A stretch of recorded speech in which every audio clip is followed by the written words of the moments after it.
Hey guys, I hope everybody's doing well. Mr. McIntyre here. Let's go through this PowerPoint, electrostatic series and charging by friction. All right, so electrostatic series. So an electrostatic series is just a list of the ability of substances to hold on to electrons. So an electrostatic series can be used to determine which substances will become negatively charged and which will become positively charged when they come into contact. So remember, we did this last lesson. If electrons are gained, the substance becomes negatively charged. And if electrons are lost, it's like subtracting a negative in math. You add a positive, so the substance becomes positively charged. All right, so this is an example of the electrostatic series of a list of it. So as you can see, there's a bunch of different substances or materials on there, like glass and wool are very weak at holding on to electrons. And then stuff like rubber and plastic is very strong at holding on to electrons. So the further you go down the list, the increasing tendency to gain electrons. So if you were to put rubber and glass next to each other or rub them together, the glass would lose electrons to the rubber because the rubber really likes to hold on to those electrons. So I've noted at the side there, if these at the top of the list lose electrons easily, they will become positively charged more easily. So again, that's like subtracting the negative. When you lose an electron, you become positive. Oh, excuse, that's my dog groaning there. These materials at the bottom of the list have a stronger hold on electrons, so they will remain negatively charged more easily. So if they want electrons and they hold on to them really well, they will gain a negative charge. So knowing how electrostatic series works, what would happen if you rubbed cotton with fur? So if we have, let's just take a look here. If we have cotton, which is kind of at the middle near the bottom, and then we have fur, which is above it. So if fur is weak at holding on to electrons and cotton is stronger at holding on to electrons, we would expect the cotton to become more negatively charged, and the fur would lose electrons, which would make it become positively charged.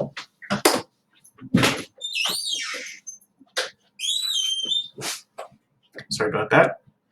All right, so if you rubbed a plastic bag with glass, so plastic is very low in the list, and the lower you go, the stronger it holds on to electrons.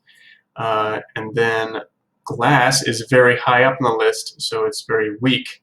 So if it's weak at holding on to electrons, it's going to lose them easily. So when you lose electrons, it's like subtracting a negative. So the glass will become positively charged, and the plastic bag will become negatively charged. When you rub a sheep on a tire, all right, so I don't know when this would happen, but we're going to look at wool. Wool is high up on the list, so it's weak at holding on to electrons, and then rubber is very low, so it's very strong at holding on to electrons. So if you were to happen to rub a sheep on a tire, the sheep would lose electrons, so it would become positively charged, and the tire would become negatively charged because it's strong at holding on to those electrons. If you rub something on it that has loose electrons, it's going to take those electrons and become negatively charged. So rubbing a plastic comb with fur, we'll do that as the last one. Plastic, where is that on our list? It's kind of near the bottom there, 2/3 down. And then fur is near the top. So fur is going to lose electrons easily because it's weak at holding on to them.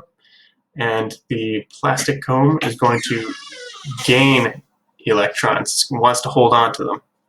So the plastic comb, if you were to happen to rub the plastic comb with the fur, plastic would become more negatively charged and the fur would become more positively charged. All right, so if we're charging by friction is the transfer of electrons from one uncharged object to another by rubbing two objects together.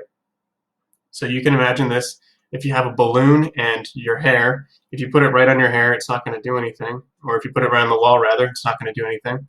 But after you rub the balloon in your hair, it's two neutral objects, but when you rub it in your hair, the loose electrons in your hair will go to the rubber. And so go to the balloon. So the balloon will become negatively charged and your hair will become slightly more positively charged. So when we rub materials that are on different levels of the electrostatic series, electrons move from the material with the weaker hold on electrons to the material with the stronger hold on electrons. This is how we can charge by friction. An important thing to note is that charge, when we're rubbing the balloon to our hair, they're two neutrally charged objects, and when we rub it, the charge does not come out of nowhere. We have to use the law of conservation of charge. So the law of conservation of charge states that an electric charge can neither be created nor destroyed. It's a law. This means that when we charge two objects by friction, the charge cannot come out of thin air and that it must be coming from somewhere.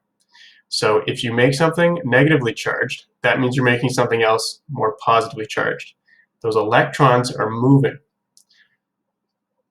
All right, so this is just a brief overview.